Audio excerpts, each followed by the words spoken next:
Yeah, listener. Well, you bring up something that is near and dear to my heart. When I got out of prison in, I guess it would have been 2008. I had my last kickboxing bout against a guy named Dave Nielsen in San Diego at Comic Con, and Nielsen cut through me like I wasn't even there, like a hot knife through butter, right?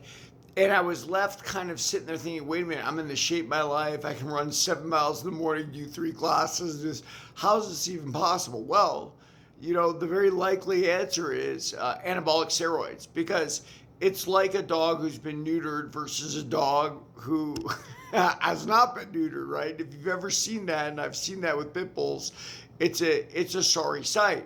I spent a lot of time with the Scrap Pack. I knew Jake Shields and Gilbert Melendez's doctor personally because he was my doctor, right? He was giving me testosterone injections when he was giving them various things for themselves.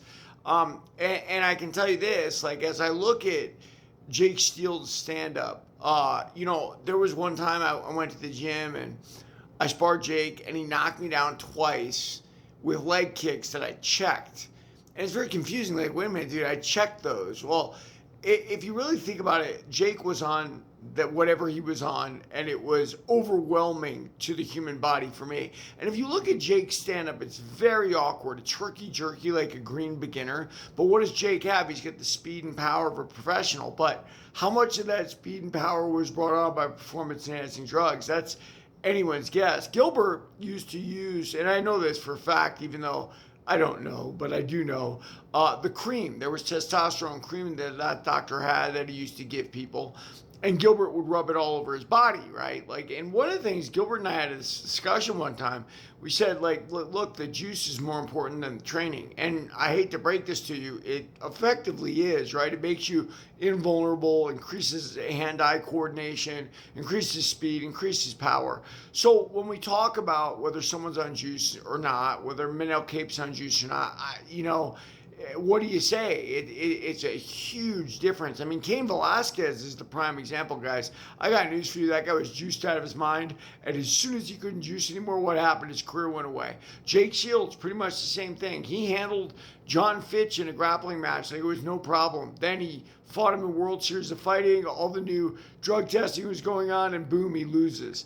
Then, how do you explain it? Like, Nick and Nate Diaz have notoriously never done juice, right? But they're on the same team. And I remember, I think Conor McGregor, one of those guys, made a big deal about that. Like, oh, yeah, you're calling me a steroid cheat when your whole team's on steroids. So I don't know. I mean, how do you get away from it? I'm a big believer in the Japanese model, meaning if you're doing a sport like this, it actually helps you, and you should use it, and everybody should use it to make the playing field even. When you try to make it illegal, all you do is you catch some people, you don't catch others. I mean, do you want to know why Chael Sonnen outfought Anderson Silva? I got news for you. It was a solid dose of EPO and testosterone and whatever else he put into his body, right? And he just walked through Anderson Silva. It wasn't like he had any technique. It was windmill wrestler punches. Well, that's what juice does for you. Is Manel Cape on juice? Well, certainly he can't be on a cocktail that's going to get him caught. So I don't know, listener. That's why I hate this debate. I wish they just let them all use them like Japan, but we're in America, the land of the free, home of the brave, where we accuse people of things all the time. Like and follow for more of the fight game.